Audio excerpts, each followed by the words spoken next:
Yang ini kursi rotan. Yang ini flying fox. Kalau keduanya digabungin, tada! Bisa jadi konsep wahana wisata alam kayak gini. Sebutannya Keranjang Sultan. Sesuai tema kita kali ini, modifikasi tiada henti. Cakep. Ingin merasakan wahana ini? Lokasinya di situ Gunung Suspension Bridge Sukabumi. Meluncur di atas sungai dengan kursi rotan ini, kita perlu melewati beberapa spot, alias melewati jalur trekking. Ada 3 paket yang disediakan oleh tempat wisata ini. Jalur kuning, jalur merah, dan jalur hijau. Kalau mau paket lengkap, pilih jalur hijau. Dengan Rp100.000, teman-teman bisa langsung merasakan wahana Keranjang Sultan. Sedangkan kalau teman-teman pilih jalur lain, ada biaya tambahan untuk naik Keranjang Sultan sebesar Rp40.000. Spot pertama, kita harus melewati Suspension Bridge Situ Gunung. FYI nih, ini adalah jembatan gantung di tengah hutan terpanjang se-Asia Tenggara. Panjangnya 243 meter. Lebar 1,8 meter dengan ketinggian 121 meter. Jembatan gantung ini awal mula dibangun tahun 2017. Pembangunan dilakukan manual tanpa menggunakan alat berat. Hebatnya selesai dalam waktu kurang dari setahun loh. Cuma butuh 4 bulan aja. Jadi tahun 2019 jembatan ini resmi dibuka untuk umum. Soal keselamatan dan keamanan pengunjung, tenang aja. Karena saat pembangunan ada pengawasan dari Puslitbang Jalan dan Jembatan Kementerian PUPR.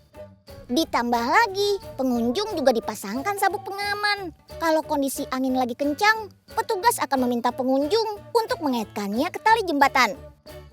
Selain itu, ada kapasitasnya juga kok. Jembatan ini hanya bisa menampung maksimal 90 orang saja. Pas lagi sepi sih bisa lama foto-foto di jembatan. Tapi pas lagi ramai nggak bisa lama-lama juga ya. Ini spot selanjutnya, kita jalan lagi nih untuk menikmati suara derasnya air Curug Sawer. Jaraknya sekitar 1,7 km dari pintu masuk. Setelah melewati air terjun, barulah kita meluncur ke wahana Keranjang Sultan. Pengunjung akan merasakan sensasi naik ayunan ala-ala Flying Fox dengan melintasi aliran sungai sepanjang 100 meter. Dalam satu seling ini, kapasitasnya cuma ada 4 kursi rotan saja. Kursi ini bisa meluncur dengan bantuan ini aja nih. Yap, mesin motor. Jadi, kecepatannya bisa diatur oleh petugas yang memainkan gasnya. Pengunjung bisa merasakan sensasi di atas kursi rotan ini sekitar 2 menit dengan kecepatan normal. Nah, beda lagi nih kalau ramai pengunjung, bisa lebih cepat daripada ini. Gimana Den Unyil? Ayunan buatan Pak Enyeng? Pak, ini aman gak ya kalau dinaikin? Aman, tenang aja. Coba deh Den Unyil. Oh iya, bener aman Pak. Sekarang coba Pak Enyeng yang naik ya Den. Iya. Loh. Aduh. Malah Pak Enyeng sakit banget loh Den Unyil. Ya ampun Pak Enyeng. Lain kali tuh buatnya jangan pakai tali jemuran tetangga juga kali Pak. Jadi jatuh aja deh tuh.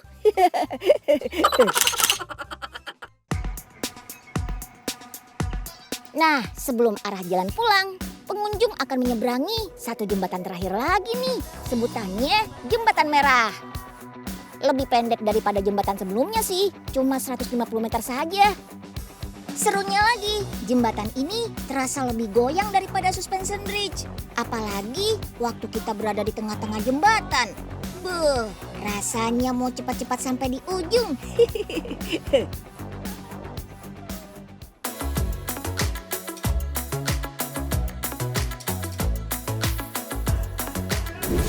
Masih dalam rangka modifikasi nih. Tapi kali ini buat menginap ya. Kali ini konsepnya bukan staycation atau camping, tapi rumah berjalan. Wow. Yap, sulap kendaraan roda 4 berasa home sweet home ala-ala campervan gitu. Kayak Kak Anissa Susanto nih yang sudah tinggal di mobil 3 tahunan. Amazing! Semua konsep interior dalam mobil murni ide dan buatan Kak Anissa sendiri. Semua barangnya praktis, hasil beli dari dalam negeri. Memodifikasi bagian dalam mobil ini biayanya nggak sampai 5 juta loh. Wih. Memang sejak awal hobinya backpackeran sendiri. Lama-kelamaan kepikiran deh buat jadiin mobil sebagai pengganti rumah biar bisa jalan-jalan dalam waktu cukup panjang. Alhasil semua aktivitas bisa dilakuin di dalam mobil dengan lokasi berbeda-beda. Kerja, masak, mandi, tidur, semuanya bisa. Bahkan demi menghemat tempat, pakaiannya sendiri disimpan di dalam bantal. Jadi nggak perlu ada lemari. Koleksi pakaiannya pun nggak perlu disetrika. Hemat listrik juga kan, cakep. Nah, yang penasaran sumber listriknya? Tenang aja, Kak Anissa punya power station portable yang bisa disambungkan dengan solar panel atau listrik rumah. Modifikasi kendaraan kayak gini banyak sebutannya. Orang sering ketukar antara campervan dan motorhome. Perbedaannya sih beti alias beda-beda tipis. Tapi sama-sama asik dibawa liburan. Campervan diperuntukkan untuk bertualang dalam waktu singkat. Sedangkan motorhome untuk jangka waktu lama. Motorhome menggunakan kendaraan lebih besar daripada campervan. Karena ukuran mobil besar jadi lebih susah mengendarainya. Jalan sempit perlu dihindari. Mau merasakan sensasi mobil rasa rumah tapi nggak punya kendaraan pribadi kayak gini? Sekarang kan sudah banyak jasa penyewaan mobil campervan atau motorhome. Ada yang pasang tarif 1 jutaan sampai 3 jutaan, tergantung jenis mobil dan fasilitasnya. Fasilitas di dalamnya lengkap. Ada dapur, wastafel, televisi, kabinet di bagian plafon dan bawah. Biar udara segar masuk, mobil ini juga dilengkapi ventilasi dan moonroof. Saat di pemberhentian, kita juga bisa membuka tenda, bersantai di luar mobil dengan kursi dan meja portable. Kalau mau menikmati pemandangan dari atas, tersedia tangga yang bisa dipasang untuk naik ke atap mobil. Terus, bagian yang paling penting buat bunda-bunda, ada kulkas mini untuk menyimpan sayur-sayuran dan kompor listrik buat masak-masak. Karena bertualang menggunakan motorhome lebih banyak menghabiskan waktu di alam. Makanya persediaan bahan masakan harus ada supaya bisa masak-masak sendiri. Untuk daya listriknya, mobil ini dilengkapi dengan inverter 600 watt, kursi wave, dan baterai lithium 150Ah. Sumber listrik ini letaknya ada di bagian belakang. Tapi tenang aja, karena mesinnya nggak berisik kok. Keuntungannya apa sih tinggal di rumah berjalan begini? Ya bisa menjelajahi berbagai macam tempat tanpa harus sewa penginapan. Tapi karena sifatnya mobile, kita nggak bisa setiap hari bersosialisasi dengan tetangga, layaknya di rumah. Terus banyak pertimbangannya mulai dari pengecekan kondisi mobil, penentuan rute, biaya sehari-hari, dan perlengkapan terbatas untuk menghemat tempat. Punya jenis mobil besar atau mau dimodif jadi motorhome? Gak perlu jauh-jauh ke luar negeri, karena di Indonesia ada jasa desain interior mobil yang lokasinya di Bogor. Berawal dari pemasangan audio mobil dan tahun 2005 mulai mendesain luxury bus. Pelanggannya mulai dari pengguna pribadi, perusahaan armada bus, sampai pemerintah. Jasa modifikasi ini kebanyakan menerima modifikasi untuk mobil-mobil besar. Modifikasi interiornya mulai dari pembuatan panel, plafon, dan lantai.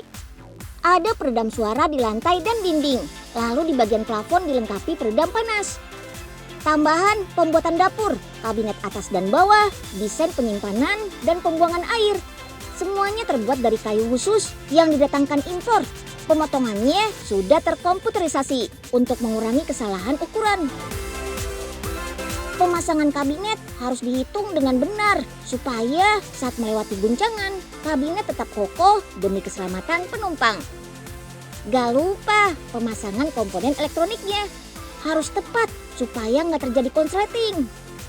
Bagian kursi original tetap dipakai atau bisa diganti dengan model lain. Seringnya sih didesain lagi supaya bisa difungsikan jadi 2. Sofa dan tempat tidur. Kapasitas duduk untuk 6 orang, sedangkan kapasitas tidur untuk 4 orang. Dalam mendesain motorhome ada 3 mode yang harus diterapkan. Driving mode, leisure mode, dan sleeping mode. Kursi penumpang harus menghadap ke depan saat mobil berkendara supaya aman ketika rem mendadak dan melewati jalanan berlubang. Leisure mode saat tempat duduk bisa diputar saling berhadapan. Nah, yang harus nyaman saat kursi diubah jadi tempat tidur. Kenyamanan saat beristirahat adalah nomor 1. Nah, ini juga berkaitan dengan pemilihan lokasi berkemah. Sebelum berangkat, utamakan riset tempat yang mau dikunjungi. Biasanya traveler bakal memilih tempat pemberhentian dengan pemandangan instagramable. Spot pemandangannya udah cakep. Nah, kita juga harus bertanggung jawab nih, jangan mengotori alam. Mendesain kendaraan jadi motorhome kayak gini ternyata perlu biaya mulai dari 200 jutaan. Tapi ternyata harganya ada yang lebih mengejutkan lagi loh. Ngomongin soal boba atau bubble, masih ingat dengan mainan masa kecil yang satu ini dong. Anak zaman now masih main beginian gak ya? Ada balon tiup. Sama bikin bubble dari sabun. Nah, nggak disangka-sangka nih, ternyata gelembung kayak gitu tuh bisa jadi inspirasi penginapan loh. Welcome to Boba Glamping. Disebut boba karena bentuknya bulat kayak kubah. Ya 11-12 lah, sama dengan iglo, rumah yang terbentuk dari balok salju. Sedangkan tenda boba ini terbentuk dari udara. Lokasi glamping ini ada di puncak Cisarua Bogor. Jarak tempuh dari Jakarta sekitar 1,5 jam. Pengunjung bisa merasakan suasana ala-ala di pedesaan Jepang. Kenapa?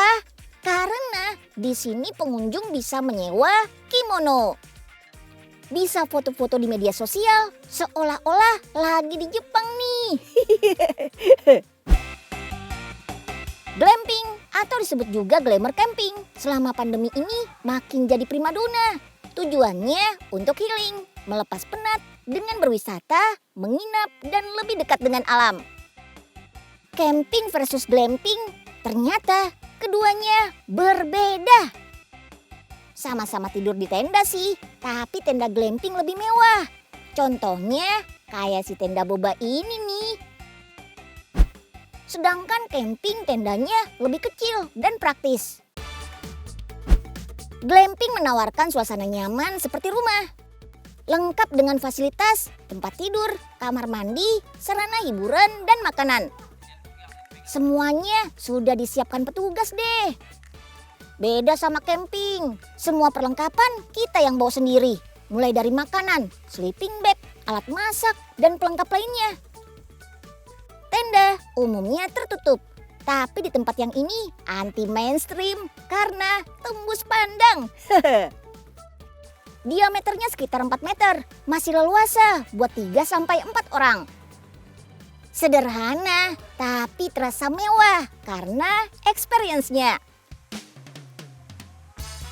Sebelum bermunculan macam-macam tenda, dari bentuk sederhana sampai unik, dari manual sampai canggih, ternyata awal mulanya tenda terbuat dari kulit binatang, tulang binatang, dan ranting pohon loh.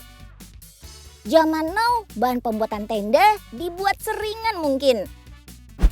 Selain itu, tenda boba ini terbuat dari bahan yang tahan api dan air. Dan didesain supaya udara panas dan dingin tidak masuk ke dalam. Dikembangkan dan dikempiskan sendiri. Simple sih caranya, gak perlu rakit manual kayak tenda biasa. Tapi kita perlu alat yang namanya blower. Blower ini yang mengisikan udara full di bagian dalam tenda.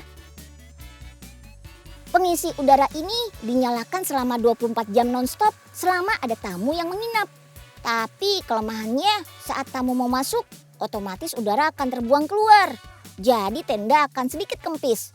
Nah makanya penutup tenda gak boleh kelamaan dibuka. Oh, jadi begini ya rasanya di dalam tenda boba. Ternyata masih bisa napas ya. Terus adem lagi. Apalagi abis hujan-hujan begini. Lah, ini bagaimana sih ceritanya? Tendanya kempes. Ya ilah, kalau begini sih, Ai kagak bisa napas ini.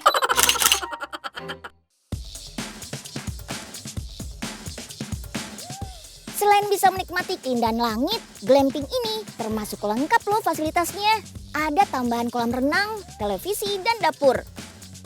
Karena glamping ini ala-ala Jepang, jadi kita disuguhi menu makanan tradisional khas Jepang. Kita dikasih taiyaki, kue Jepang berbentuk ikan, satu paket bento lengkap dengan sop miso dan minumnya ocha. Dari segi biaya, udah jelas lebih mahal glamping dibanding camping.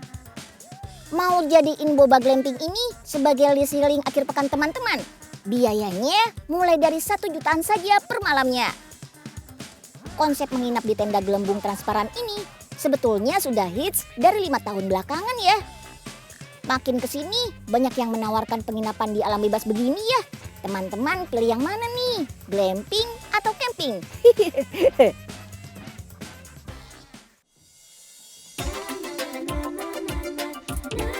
Sedih campur senang.